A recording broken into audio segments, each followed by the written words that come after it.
जय राम, जय श्री राम, जय हो बागेश्वर धाम सरकार, जय हो हनुमान जी महाराज।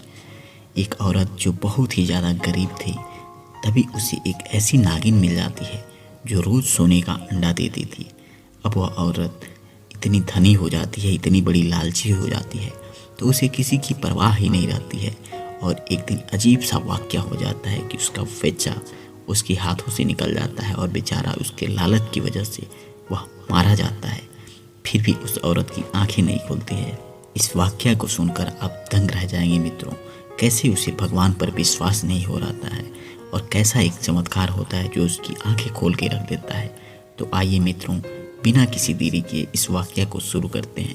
लेकिन उससे पहले आपसे रिक्वेस्ट रहेगा कि यदि आप इस वाक़या को देखना स्टार्ट कर दिए हैं तो इसे पूरा ज़रूर देखें, क्योंकि इससे आपको एक बहुत ही मोटिवेशनल स्टोरी है और आपको ये पता चलेगा कि हमें आखिर लालच क्यों नहीं करनी चाहिए।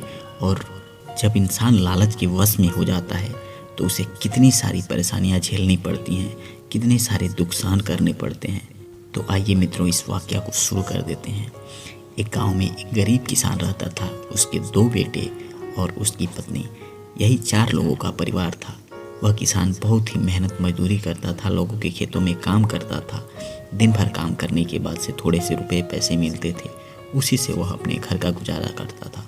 उसके पास इतने पैसे नहीं होते थे कि वह एक दिन काम पर न जाए और उसके घर परिवार के लोग खाना खा लें। उसके पास जो पैसे होते थे वह उसी दिन समाप्त हो जाते थे। बहुत ही कम पैसे की वजह से मैं हमेशा परेशानियां लगी रहती थी। बच्चों को सही से पढ़ाई नहीं हो पाती थी। उसकी बीवी हमेशा यही ताना मारती रहती थी कि ऐसे घर में मेरी शादी हो गई, कैसे इंसान से शादी हो गई, भगवान मुझे क्या कर दिया आपने, कैसी मेरी फूटी किस्मत है। तो मैं इस घर में आ गई, कभी इस घर में मैं चैन सुख की दाना नहीं खा पाई, कभी भरपेट भोजन नहीं कर पाई, कभी ऐसे कपड़े नहीं पहन पाए जो और औरतें पहनती हैं। इस तरह से गाना कोसती रहती और भगवान को यह कहती रहती कि हे भगवान, आपने मेरे साथ बहुत बड़ा अन्याय कर दिया है। एक दिन की बात है, जब वह किसान अपने खेतों में काम करने के लिए चला गया था, तब एक सपेरा जो सांप का खेल दिखा रहा था उस गांव में, वह के घर पर आता है और उसका दरवाज़ा खटखटाता है। अंदर से वह औरत निकलती है, पूछती है क्या चाहिए, तो वह कहता है इसके पीने के लिए थोड़ा सा दूध दे दीजिए। वह कहती है घर में दूध नहीं है। वह कहता है कि बाहर गाय पड़ी थी, मैंने देखा, मुझे थोड़ा सा दूध दे देती, मैं इस सांप को पिला देता। यह सांप बेचारा बहुत ज़्यादा थक गया है। सपेरा उससे रिक्वेस्ट करता है, लेकिन यह औरत कहती है कि नहीं नहीं, मेरे घर में कुछ भी नहीं है, कि हम लोग इतने गरीब हैं कि हम लोग अपने पीने भर का दूध तो हम लोगों के लिए होता ही नहीं है, तो भला इस सांप को पिलाने के लिए मैं दूध कहाँ से लाऊं। इस तरह से वह मना कर देती है।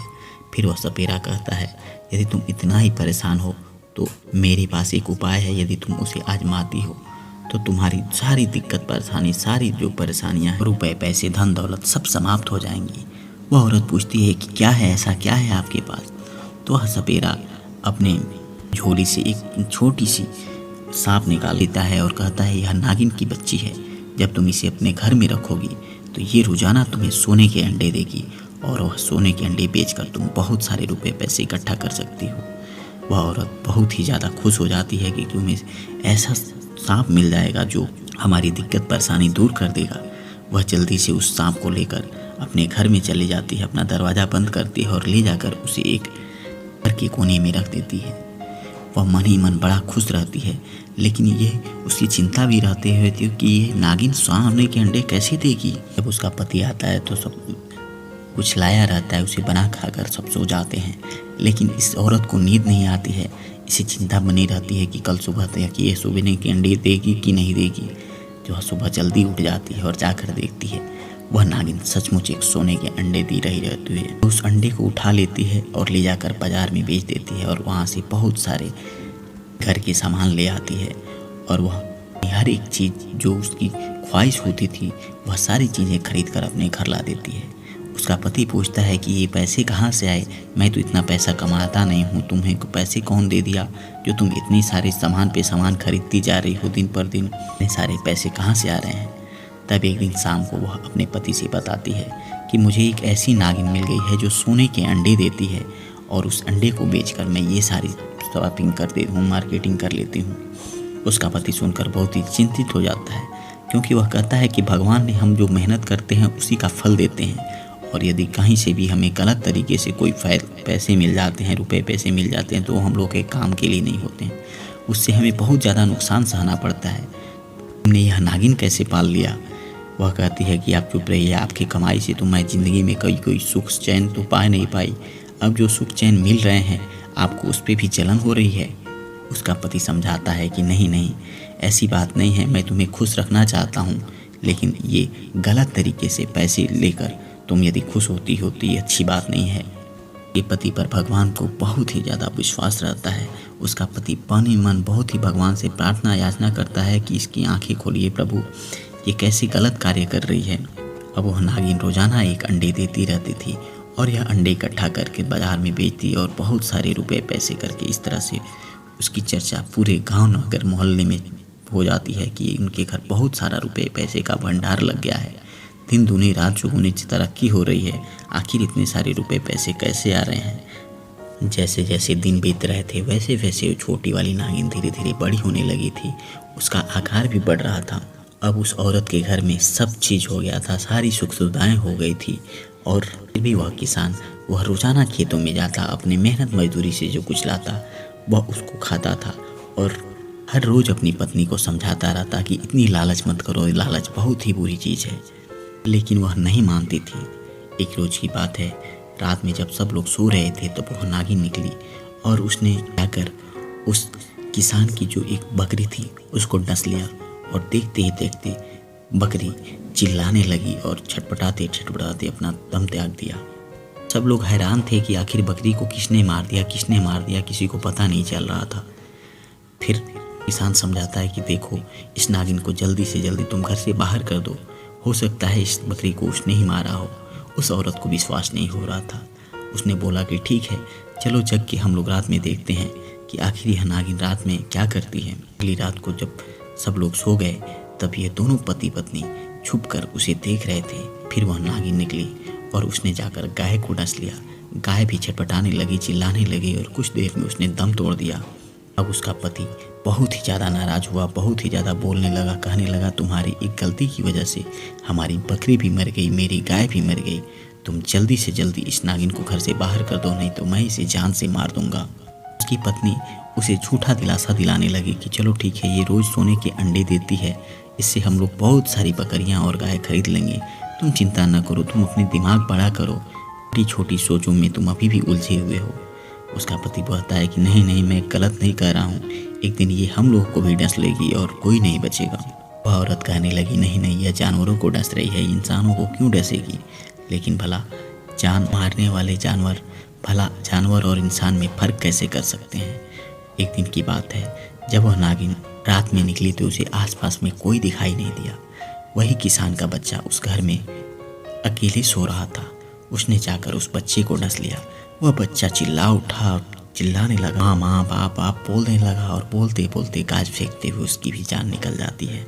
वह किसान बहुत ही ज़्यादा नाराज हो जाता है और अपनी लाठी निकाल लेता है और उस नागिन के बिल के पास पहुंच जाता है। कहता है कि आज मैं इसे जान से नहीं छोड़ूंगा, इसने मेरे बच्चे को खा लिया और तुम्हारी इस लालच की वजह से हमें अपने बेटे से हाथ धोना पड़ा है। वह लालची औरत करे भी तो क्या करे, वो भी तैयार हो जाती है कि चलो ठीक है, हम लोग आज नागिन को घर से भगा देंगे। लेकिन फिर उसे ख्याल आता है ये रोज़ सोने के अंडे देती है, जब ये चली जाएगी तो घर के खर्चे कैसे चलेंगे, इतने सारे रुपए पैसे कैसे आएंगे। उसको तनिक भी चिंता नहीं रहता है कि उसका छोटा सा बच्चा उसकी गलती की वजह से अपने जान से हाथ धो बैठा रहता है। लेकिन वह नागिन बिल से बाहर नहीं आती है। अगले दिन सुबह एक बागेश्वर भक्त वहाँ पहुँचते हैं और वह दरवाज़ा खटखटाते हैं।